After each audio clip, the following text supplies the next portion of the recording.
All right, welcome everyone. Thank you for joining us today. Thank you for tuning in. I'm your host, Shelby Morrison, recording from the garage at the Rock and Roll Hall of Fame. And, here at the Rock and Roll Hall of Fame, we celebrate women in music every day. But today, I have the great pleasure of spending time and interviewing one of the most interesting women making music right now, Brittney Spencer.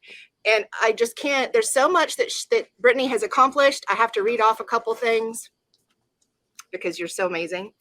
Oh my What a goodness. couple years you've had. Your Brittney Spencer is paving her own path in country music and making major waves in the process. A People magazine one to watch, 2021 Spotify Hot Country Artist to watch, Pandora 2021 Artist to watch, and a member of CMT's Next Country Women of Music class of 2021. Your recent single, Sober and Skinny, has garnered praise from the New York Times and Rolling Stone. You're a member of the Highwomen, which is amazing, which we'll talk about. And you just came off of your first headlining tour. You were touring with Reba and Jason Isbell, just did your first debut headlining tour, and I'm so happy to introduce you to all of our Rock and Roll Hall of Fame audience. Welcome, Brittney Spencer. Thank you so much for being here. Hi. Oh my Hi. gosh, you make me sound so nice on paper. Thank you. Just incredibly, what a year you've had. What a year you had. All right. I know in a lot of your interviews, people have asked you about being from Baltimore, and you've talked very, very authentically about that experience. I kind of want to fast forward a little bit.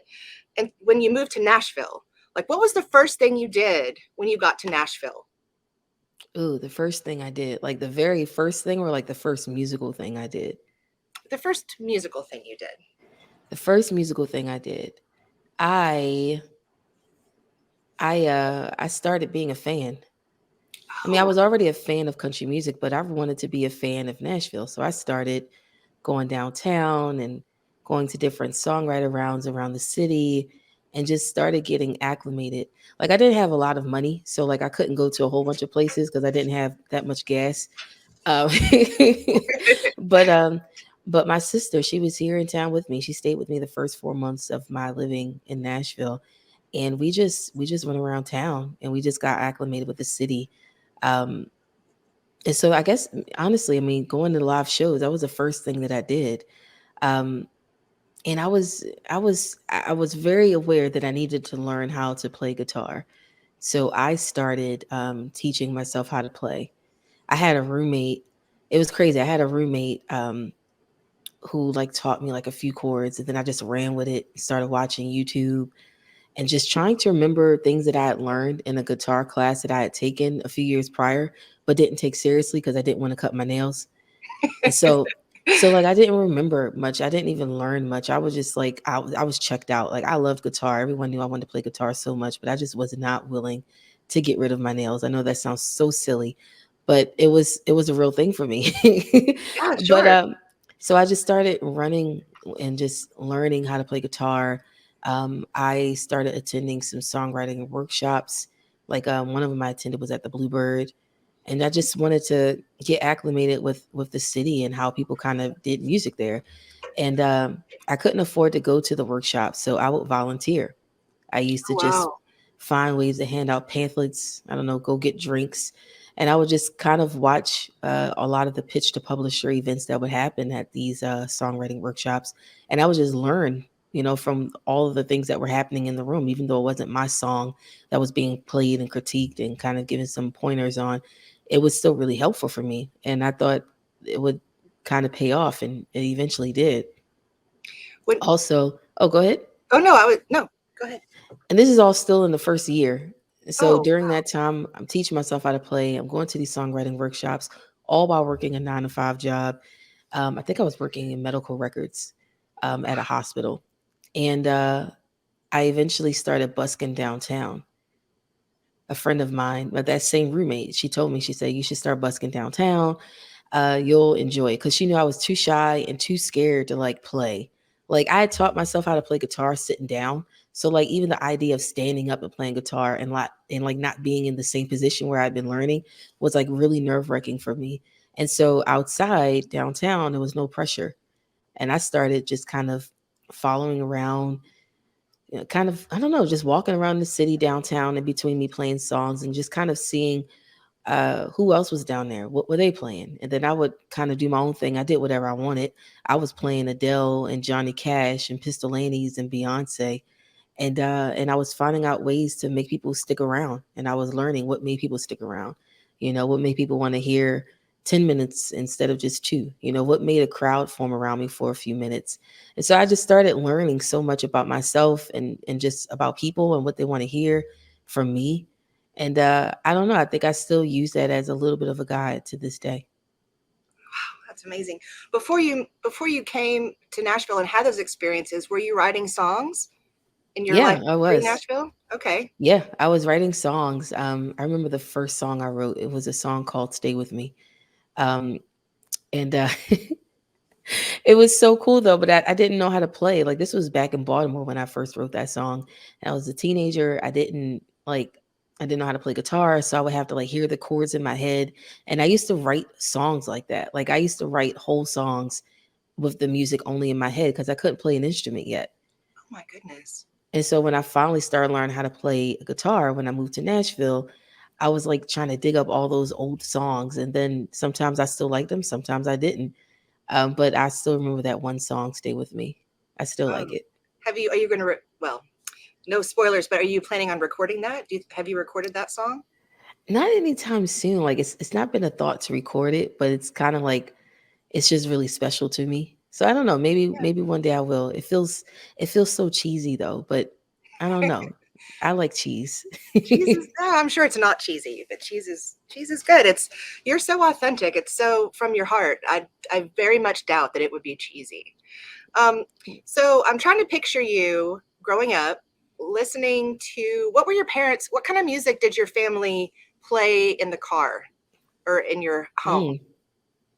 My mom played a lot of gospel. Mm. Um, my mom, she like had this like I don't know what happened, but for whatever reason, she always played gospel. And then one day she started playing Nora Jones Hmm. and Stacey Rico, and I was like, okay, cool. And my dad, what did my dad play? My dad played mainly hip hop. He would play like some old gospel every now and then. Like he was really big on Fred Hammond and Commission, but he mainly played R&B and hip hop. Um, and his wife did as well. Now, I think when we're talking about what was playing in the car, when I started driving, that became a different story. So, like for me, my mixtape was like Mary Mary, Tina Turner, Journey, uh, Tim McGraw, Faith Hill, Dixie Chicks, Now the Chicks, uh, Britney Spears, Beyonce, Stacey Rico. So like it was different when I started driving. Like of course Mariah, we always had Mariah, and then I found out about Dolly.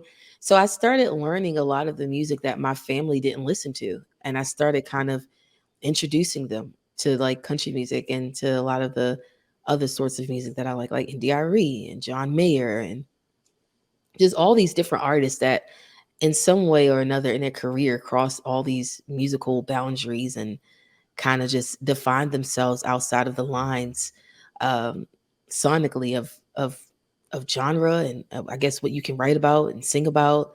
And so I was I don't know. I was my little family pioneer. I mean, you just described exactly, what you do. You blend those lines. And I have to bring up, I was watching you on Hoda and Jenna on your daytime television debut earlier. Oh, it was last week, which was an amazing performance. But I noticed you had a little Janet Jackson button on your lapel there. Yeah. Does Janet hold a special place for you? Oh, she does. I mean, also, I really love buttons. Like I've started wearing them all the time. I used to just do it on jean jackets, just like Hmm. all the time. Like that's just a thing I've done since I was a kid. But I do it on stage now too. And it makes me so happy when people like notice it because I'm not trying to make it noticeable because they're so small. So you think people won't necessarily see it, but for me, it makes me feel really, nice. But I love Janet Jackson. She's incredible. I mean, just the way she was able to redefine herself and reinvent herself decade after decade after like that's just insane to me and it's beautiful. But also on that same show I had Reba. Reba gave me that pin, which Really? She did. She gave me a bunch of stuff when I went on tour with her last weekend. Gosh, I can't even like put into words what that was like, but she gave me that pen. And so I just wear it all the time now. And I had a Childish Gambino. I don't know, just people who have they made their own rules. You know, when I was at Reba's show last week and I just listened to her catalog, she sang for like an hour and a half. It was so phenomenal to watch how stylistically she can do anything. And I thought that was so beautiful. I feel the same way about Janet as well, like, and of course in a totally different lane. But I gravitate to those artists so much, mainly because they just persevered, and I'm sure they were really hard times. And it's in a way, those little buttons, they remind me that everyone that I admire went through a really tough time too, and it wasn't the easiest path or journey, but that what you're doing is worth it, you know. And so they impact me so much. Wow. Well, I think that you're going to inspire a new trend to wear buttons, and I'm going to have to send you some rock ball buttons. Hell yeah. I will. And speaking of sort of hard times and just the way things changed, you mentioned that you were fans of the Chicks. And I'm from Lubbock, Texas, which is the same place that Natalie Maines is from, which is the same place that Amanda Shires is from. And back in Yes. 2003, you probably were 15 in your teenage years when the Chicks got canceled because of what they, of their opinion about former President Bush's Iraq war. Do you recall that? Do you remember? I mean, do you remember? Were you a fan of theirs at the time, and did that alter or shift anything in the way you thought about how music plays with the culture at all? Man, I remember not completely understanding what was going on. I mean I get it now, of course, a lot better. But back then I didn't get it, and I also didn't understand the significance of that moment and watching how the industry responded to the Chicks making their statements. Um, I guess I didn't understand the industry. I didn't understand. I was a kid, so I didn't understand the Sure. industry.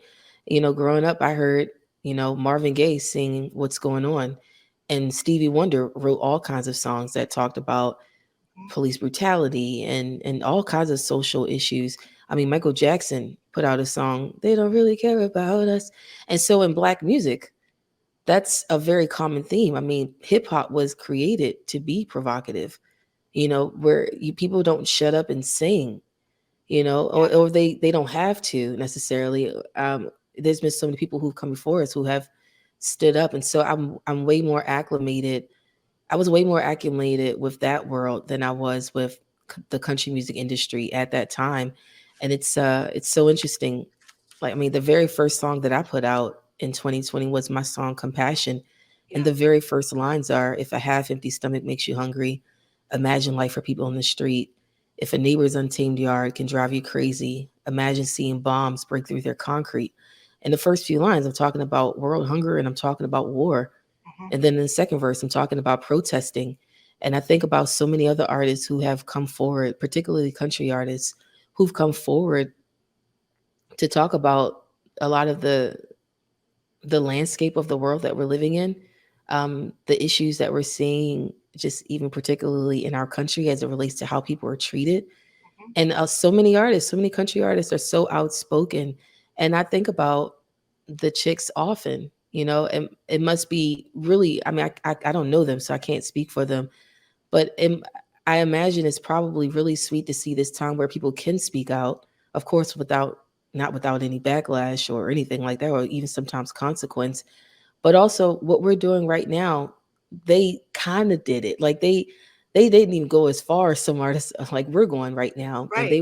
they were punished. But you know, a lot of us still get to have careers, and so I think about that today, like that whole situation, and I think about how they open doors. I mean, they've opened so many doors, and I'm probably not finding the right way to even say all of this, but beyond their music, they opened so many doors. I think artists like me in country music get to be as vocal at times because they did it, you know. And so I don't know. I probably didn't put all this in the right way, but I vaguely remember. But I think me revisiting that memory serves me a whole lot more than trying to remember how I felt when it happened, when I didn't understand the industry or the impact, and I didn't, you know, I didn't really have any context, but now I do. And I understand just how important and valuable that moment was. I think you described it incredibly eloquently. I mean, that, you know, that was a perfect answer. I I Oh, feel like well, that was thanks. yeah, I feel like in my lifetime that was like the first sort of cancel, you know, a famous person being canceled with consequence that I can remember. But I have to say, to you and all of the musicians who are brave enough to write songs about what the world is going through right now, thank you. Thank you for being brave enough to say the words that most of us can't. You know, I mean, I feel like, do you feel like songwriting is like poetry? Is it like storytelling? What kind of Mhm. stories do you like to tell in your, well, obviously you're right on the forefront about what's happening in the world. What other types of things do you like to write songs about? Gosh, I like to write songs about everything. I think that's why I love country music so much. You can literally write about anything. I got songs about, of course, we have songs about heartbreak and love, and but I love that you can write about a car. I love that you can write about chasing down how you felt as a teenager, or you can write about what happens if I die right now, you know, or I don't know. You can write about having butterflies, or you can write about, I don't know, like a song I recently wrote. I'll say it. A song I recently wrote was about how I fall for my friends. That's not a bad thing. That's not a bad thing at all. I know, like just falling for your friends and then getting mad when you get friend zoned. Like I like that I can write about anything. I like that I can write about my hair. You know, that Mickey Guyton, Madeline Edwards, and I got to sing a song called I Love My Hair That's at the right. CMA Awards last year. I think that's super dope. I can sing about my hair. I can sing about my heart. I can sing about my shoes, my relationship, the one I wish I was in. I love to write about all those things because that's life. Anything that touches life, I want to write about it if I want to, if I feel like it. Um, Amazing. I love that. And one really cool song that you recorded with Amanda Shires was Lady Gaga's Highway Unicorn. And Yeah. that is a song that that is just, it's powerful and you know, going down the road, I could see you guys driving in this convertible and doing the whole thing. What was, how did you meet Amanda Shires, and what did that how did that recording session come about? Ooh, I never get tired of talking about how I met Amanda. Oh my gosh. It's one of the greatest moments of my life. Is just Amanda is a unicorn. I love her. We met on Twitter. I posted a Really? cover. Yeah, I posted a cover of the Highwomen's Crowded Table on Twitter, and she reposted it and called me a high woman. Oh my god. Hmm. And then she invited me to come and sing with them. And I don't know who this person was, but they found this video of an original song I have called If You Say So. They found it on my YouTube of just like me playing on guitar in my friend's kitchen.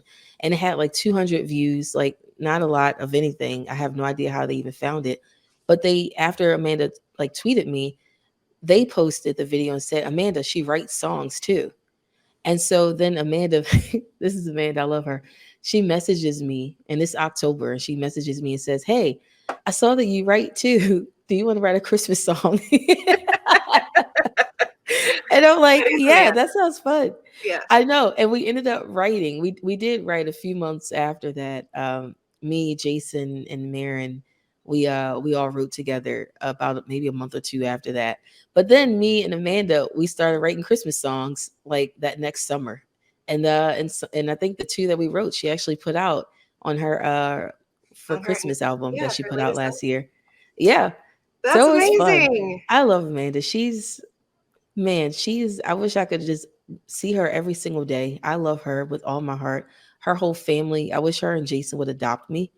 Um, and me and Mercy could be siblings and it'd be Mhm. great. And we just have a great time. I really do love them so, so much. Same. I do too. And that's great. So are you, when did, what, sorry, your love just paused me in my tracks for a second. What does being a member of the Highwomen mean to you? Like, what do you think the Ooh. Highwomen Project It's definitely necessary. It's definitely. I was listening to them kind of rolling in today. What do you think about the Highwomen? I love the Highwomen. I'm a fan. Yeah. I'm I'll be whatever they want me to be. If they want me to sing a song and down at a festival in front of 50,000 people and call me the night before and ask me to do it, sure.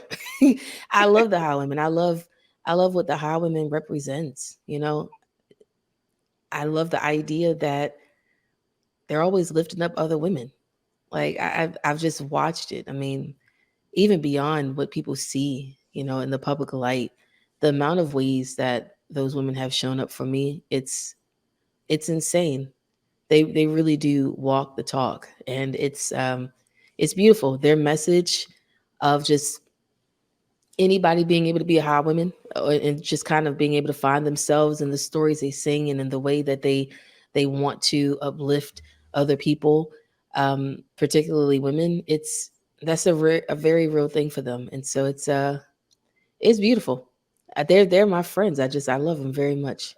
That's so great. And I know too that a lot of that came out of the frustration of country radio not maybe playing as many women Hmm. and giving them exposure. Do you find that it's challenging to be a woman in the music industry? Not specifically in country music, just in general. Because I'm not a performer, I'm not a songwriter. I do work in the music industry, and it's challenging for me as a professional. We all have to jump through maybe hoops that others don't have to. Like, what do you feel that, or because some women don't, but I don't. Do you feel challenged? Like it's a challenging road for you to walk? Yeah, I mean, I think it's just challenging being a woman in life. Yeah, Um, I think the challenge comes when I see the difference in how women and men are treated. yeah, And if you're not aware of that, and if you're not looking for it, then maybe you don't feel it. I don't know. Um, but I'm a plus size black woman in an industry where there's not a lot of people that look like me. There's not a lot of people on the radio that looks like me. And so as a kid, and I'm if I'm honest, as a kid, I didn't recognize um I didn't recognize all these things as being actually I'm gonna say that sentence over again. hmm, As an adult, I didn't realize how important representation was until I started kind of like backtracking in my mind, going back to why I thought I couldn't do half of the things that I'm doing now when I was a kid. And if I'm honest, when I go back and when I play, I don't know, play life in reverse, and I kind of see where things started, a lot of it started because I didn't see people that looked like me. So in my head as a kid, that's informing me and telling me people that look like you don't do this or can't do this. And I honestly I did not recognize how important of a concept representation was, honestly, until like within the last like few years. I never realized that that's a lot of my views on how I felt I would be perceived if I pursued music as a kid. I didn't realize that it was being so well informed by this reality of not having a lot of representation. And so I think the same goes for women on the radio. I think about little girls who are wondering, do girls not do this? You know, how many dreams get shoved to the side or pushed to the side because we're playing politics, you know, something right, as sacred as art. And so right. I think about stuff like that. I mean, as an adult, we can find ways to navigate, but if I'm honest, I think about little kids and I'm like, man, somebody's going to waste so many years, or one day might feel like they've wasted so many years telling themselves what they can't do because they didn't see enough, you know, of themselves and the things that they enjoyed. They didn't see enough of, you know, their identity and the landscape of whatever it is that they enjoy so much. And in this case, it's music. And so I think about that often. And I hope they play more women on the radio because damn it, we're so good. I don't know how many So cuss good. words. I don't know how many cuss words I can use on this Can it's rock interview. and roll. All of I wish, man, just fucking play the songs. Fucking play the Like song. I don't know how to say it, and I think so many people are trying, but man, like if it ain't my song, I'm not even advocating for my damn self. I'm very content in knowing that what's supposed to happen for me will. and what isn't won't. But damn it, play the song. There's so much good music coming out right now. So many Absolutely. incredible artists. So many. And I feel like too, I mean, I grew up in the 70s and 80s, and the artists that I saw, I actually wrote an essay about it. Barbara Mandrell was one of the few women that I saw in country music. You know, my parents listened to Willie Whalen and the Boys, and until I saw Minnie Pearl and Barbara Mandrell and the Mandrell sisters doing anything creative, I thought, well, they look like, I have two younger sisters. Barbara has two younger sisters. She comes out and she's powerful and she's doing all this stuff, but she still looks really great in her dress, and she's really confident. And I mean, I learned confidence by watching her on television, on her show. So I'm just so glad that you and all of the amazing women that are doing it are pushing that forward, because it happened then and it's still happening now. I feel like y'all are the generation, y'all are the next wave of professionals, of creatives, of artists who are going to break through that. And it's just it's so impressive to watch, and it's so heartwarming to know that little girls are watching you, and little boys, and wanting to be you. I mean, I just, congratulations on that. It's, out of everything, out of being an artist, I feel like that is something that will be a lasting impact for you and all of the other women who are out there making music right now. So thank you for that. Thank Um, you for saying that. Absolutely. I think I recently read an interview with you where you were talking about, you wish that there was a genre that was called just good, the good genre. And do you feel like we're moving away from specific genres in music? I mean, you touched on it earlier, how everything's Hmm. kind of blending together. Do you feel like that's the momentum? Do you feel like that's the future of where music is headed? I mean, I don't know. Honestly, I have no idea. And I'm not against genre. Like, I love genre. I mean, I love rock. I love country. I do country music. I call myself a country alternative artist because I grew up listening to Taylor Swift, India.Arie, and John Mayer. Like, that's kind of, my thing. And so I'm not opposed to genre. I think what gets me about genre is how people just get hung up on it so much. And this, like, I mean, the conversation of what is country and what isn't country. I'm just like, that's all I ever want to shout out. I'm like, okay, cool. But was it good? Like, did you like it? I mean, you know, it's it's it just becomes a little frustrating, I think. Watching people just be so willing to die on that hill. And I'm like, dude, was it a good song? Like, did you like it? It might sonically not be the country music that you heard 10, 20 years ago, Right.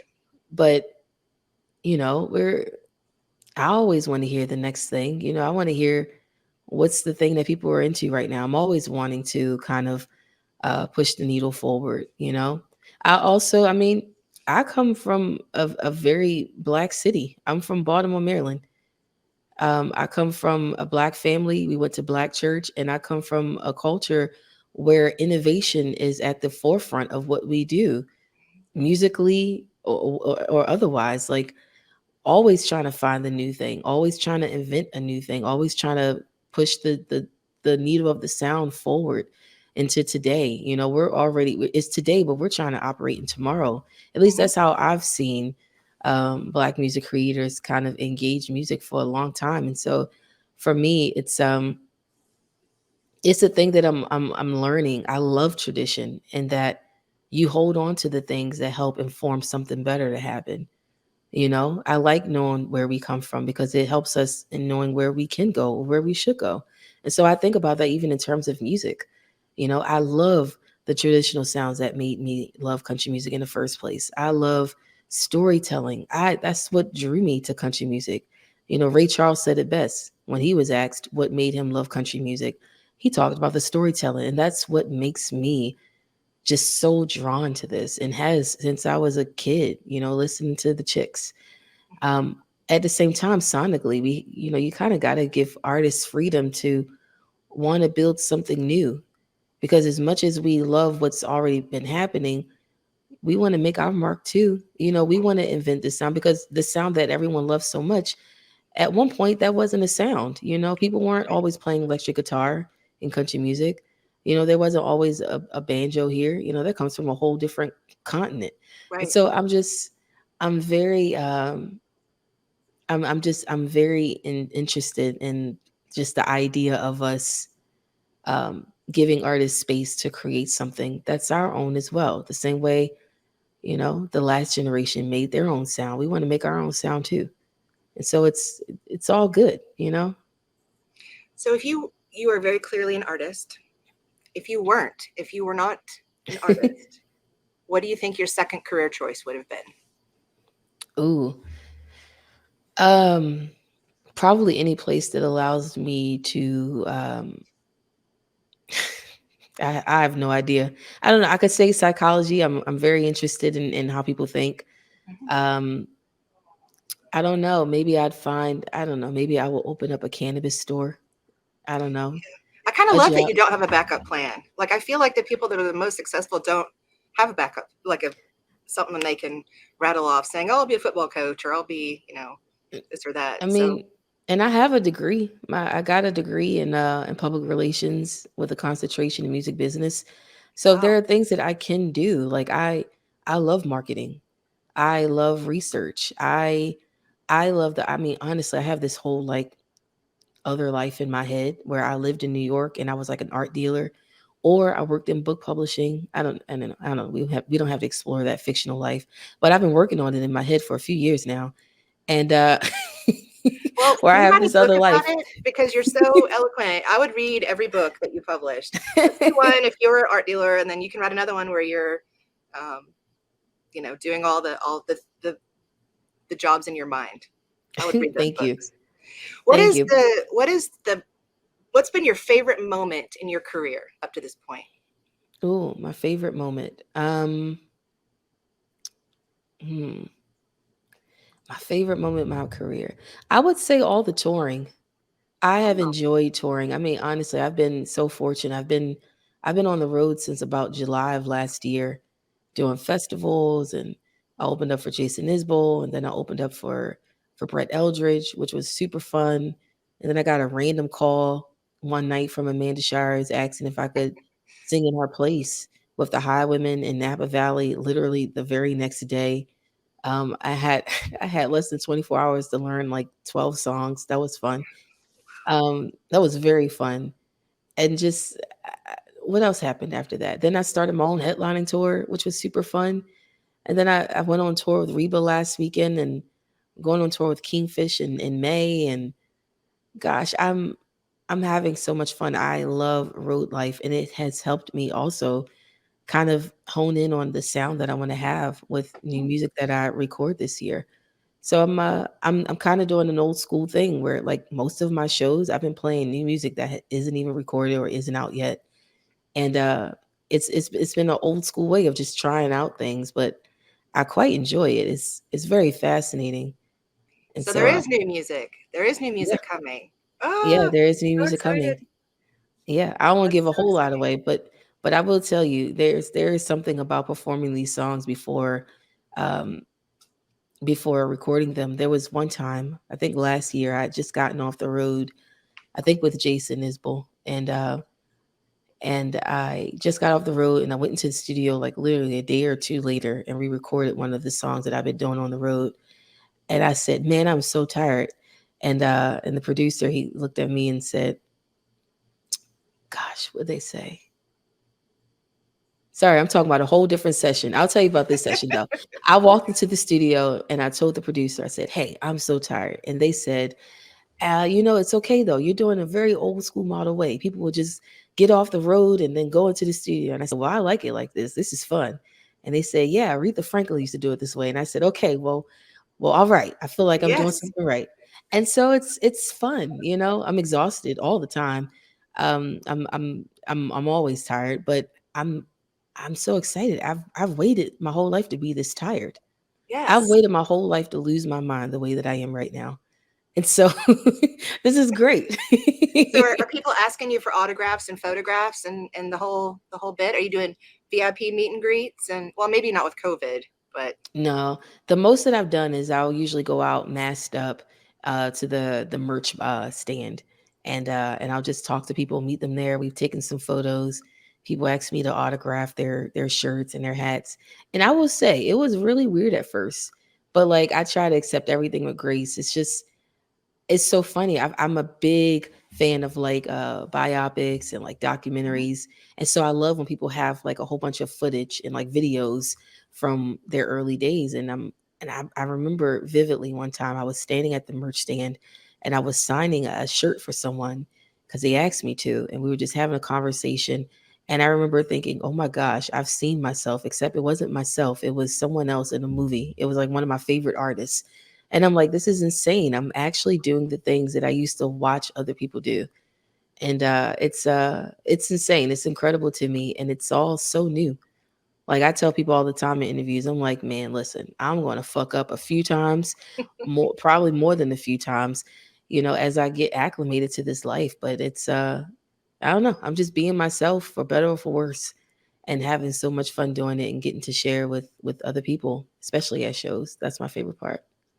well, you're definitely so real and authentic, and it's a joy watching. It's a joy watching your dream come true, and just to see what you do next. I can't wait. And I actually have one. I have one final question for you. I Sure. believe. What do you want if someone has never heard of you and they're watching this interview for the first time and they're listening to your music? What do you want people, your fans, to feel and understand while they're listening to your music? Hmm. I want people to know that I just want to feel everything in life. I want to feel the joy, the pain, and I want to write about it, and I want to sing it. I want to sing the hell out of it as often as I can. And I just want to have fun with everybody. I got a little bit of everything for everybody. Sonically, that's kind of my thing. And and I love country music with all my heart. And it is an honor to be here, to be able to do what I'm doing. And I don't know, let's rock the fuck out, man. I just want to Do have it. fun. Hell Yes. yeah. Feel it all. That's what I want people to do. I want people to feel it There all. we go. I don't make a whole lot of escapist music, but if you need to escape into something, we probably got something like that for you too. I just want people to just not be afraid of their feelings, because that's where I am right now. I don't know. And if I'm projecting, I'm sorry, but No, I I don't want think to you're be brave. afraid I of think things we as an feel. artist, you're doing exactly what you're supposed to be doing. I've been listening to your music all weekend, and just the different types of songs that you sing, and most people are afraid to feel pain or joy. Um, Everyone has And I something am going on. too, but let's do it anyway. Let's do it. Well, you help people. You help. That's what music does. I think it helps people, whether it's a salve for their pain or a joy, a song they play at their wedding, or a song that got them through their divorce, or Yeah. kind of everything in between. And I think at the Rock and Roll Hall of Fame, that's we're tied to that emotion, and so thank you for doing that. And I think the next time that we see you, maybe it'll be live here in Cleveland at the Rock and Roll Hall of Fame. Hey. Oh, that would be so freaking perfect. I'm very excited. I'm very excited. Truly. And Good. I love rock music, by the way. Oh my gosh. One of my favorite moments, if I can even backtrack to one of your previous questions, one of my favorite moments was singing Give Me Shelter with Jason Isbell on tour. That Wow. was like one of my favorite things that I've ever gotten to do. So Well, this your is really recording of cool. the the It's a Man's World. Hmm. I think I've listened to that 20 times this morning, probably. And so it's not just, I mean, the songs that you're choosing to cover in addition to what you're writing. Um, Gosh, it's uplifting, and you make women feel confident just by listening to your songs. I can tell you that from experience. Thank So you. thank That you. means the world to me. Thank you so much. But you keep doing you, Brittney, and you're part of the Rock and Roll Hall of Fame family. We love you, Woo. and we can't wait to see where you go and the amazing things that you accomplish. And just thank you for your time and good luck with everything. You're amazing. Thank you, Shelby. You are awesome. This has been such a hell of a time. Thank you so much for having me. This meant a lot to me. Thank you. Thank you.